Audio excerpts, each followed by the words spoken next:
Before we go, because I know, Jamie, you've got to jump to your thing, and we'll talk about that in a second. I'm trying to find. I don't know if I have the clip, but I just want to get this. I just want to amplify this clip. We'll talk about it more in the coming days. But there was a video that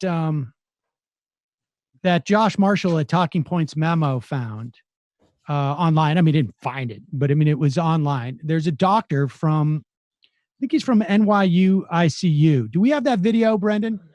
Yeah, just play the shorter one, I guess. There is also reporting from Stat News that I have seen, and I'm trying to, I can't quite find that piece of paper, but I want to at least get this out there because I know that we have people who are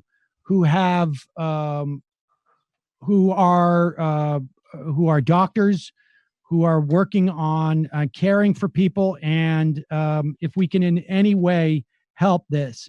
This is this Stat News. Let me just read this.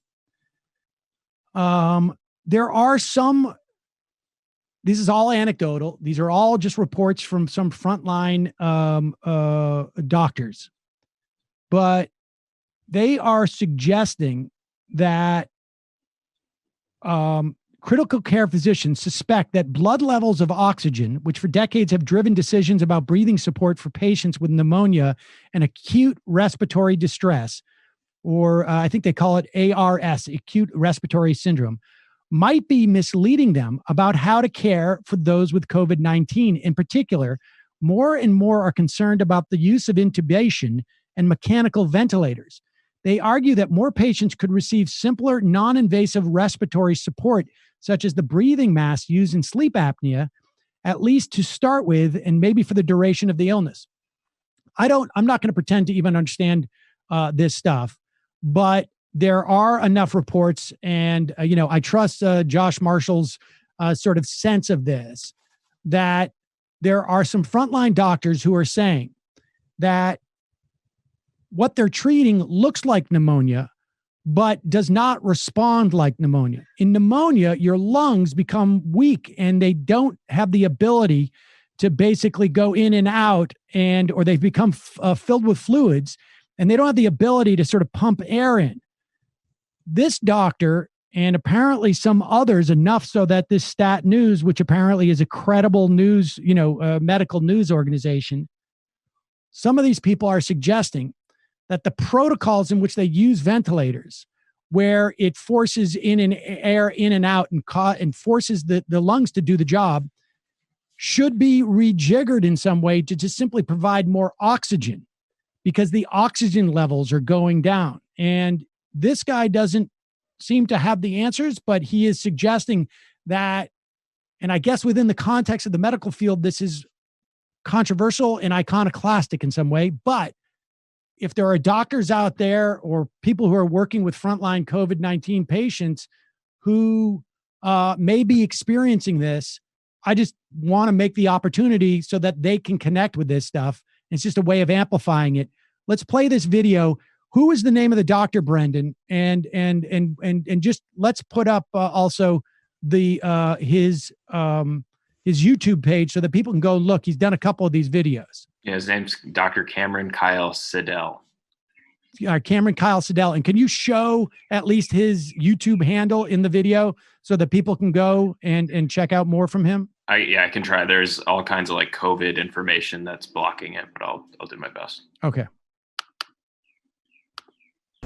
Hi, this is Dr. Cameron Kyle-Sidell, ER and critical care doctor from New York City.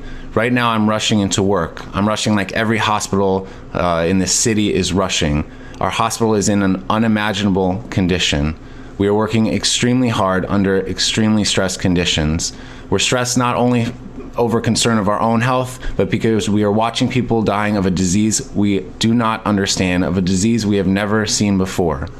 And then we're going home to our families. We live with our kids, our parents, our grandparents.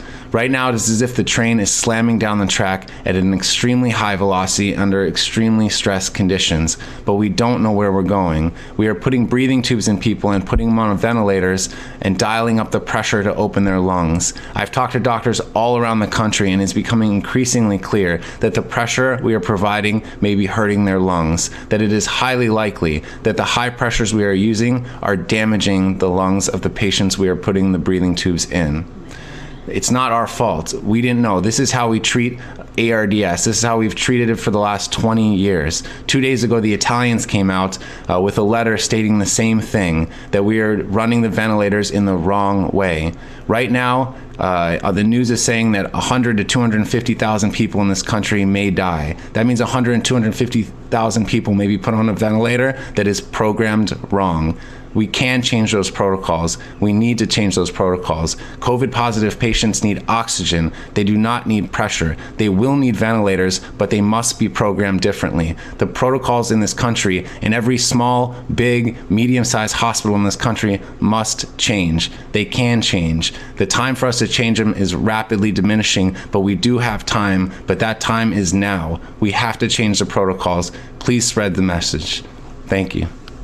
All right. And there's a couple of videos like that are on there. Like I say, there's a piece in Stat News as of today. Ventilators are overused for COVID-19 patients, doctors say. There's going to be more reporting on this, I imagine. But I'm just putting it out there. Josh Marshall has, at the very least, done some reporting on this guy. And he is, in fact, who he says he is. So, and I don't know. I can't assess the credibility of this at all. We're putting it out there in the off chance that some doctors, nurses who are working with these patients say, "Hey, wait a second, that comports with my experience too," and maybe they connect, or maybe they start to look at this, and that's why we're doing it. So, I mean, I think Cuomo said today in his press conference that there was some sort of, you're more likely to die if you're being hooked up to a ventilator. I don't know if it's because you're in a worse condition or. It's not necessarily, we don't know. We don't know. The one thing I do know is that we don't know if we know the percentage of people who are on ventilators who survive is small, right. Relatively speaking. Right. But we don't know. This doctor is suggesting that at the very least, the way that the ventilators are operating is unhelpful.